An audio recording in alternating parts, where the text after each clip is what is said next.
70-ാം വയസ്സിലും വള്ളത്തിൽ പോയി പുല്ല് ചെത്തി ജീവിതം കരുപിടിപ്പിക്കുന്ന കോട്ടയം ജില്ലയിലെ കുഞ്ഞമ്മയെ പരിചയപ്പെടുത്തി തരാം. കൊടൂരാറിന്റെ ഇരുകരയിലുമുള്ള പുല്ലിനെ ആശ്രയിച്ചാണ് കാരാപ്പുഴ പാറത്തറ സ്വദേശി കുഞ്ഞമ്മയുടെ ജീവിതം.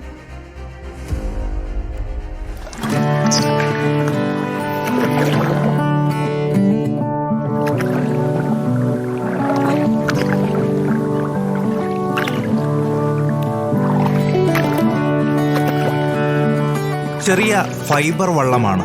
നല്ല ശ്രദ്ധ വേണം. ഒന്നു മറിഞ്ഞാൽ എല്ലാം വെള്ളത്തിലാവും. വള്ളം മറിഞ്ഞാൽ കുഞ്ഞമ്മ ഒന്ന് നനഞ്ഞേക്കും. പക്ഷേ പുല്ലുപോലെ ഇങ്ങ് കേറിപ്പോരും. 15 വർഷമായി പുല്ല് ഇങ്ങനെ നനയാതെ കരക്കെത്തിക്കാനുള്ള കുഞ്ഞമ്മയുടെ കരുതൽ കൊടൂരാറ്റിലെ നീരിനുമറിയാം. 70-ാം വയസ്സിലും തുടരുകയാണ് ഈ കഠിനാധ്വാനം.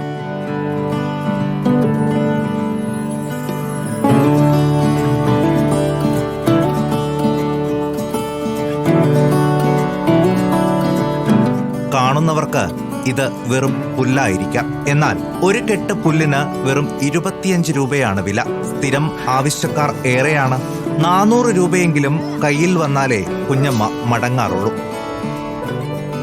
25 രൂപ കേട്ടു. ഞാൻ 16 കിട്ടിയെത്തും. 400 രൂപയുടെ പണം. നാട്ടിലെ സ്വകാര്യ സ്ഥാപനത്തിലെ ജോലി നഷ്ടപ്പെട്ടപ്പോൾ പുല്ല് ചെത്താനിറങ്ങിയതാണ്. ഇന്ന് 2 വള്ളം സ്വന്തമായുണ്ട്.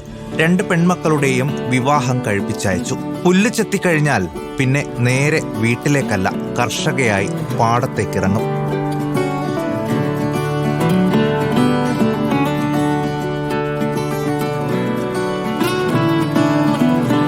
വീഡിയോ ജേർണലിസ്റ്റ് രഞ്ജിത്ത് കളത്തിൽപ്പടിക്കൊപ്പം MM രാഗേഷ്, റിപ്പോർട്ടർ, കോട്ടയം.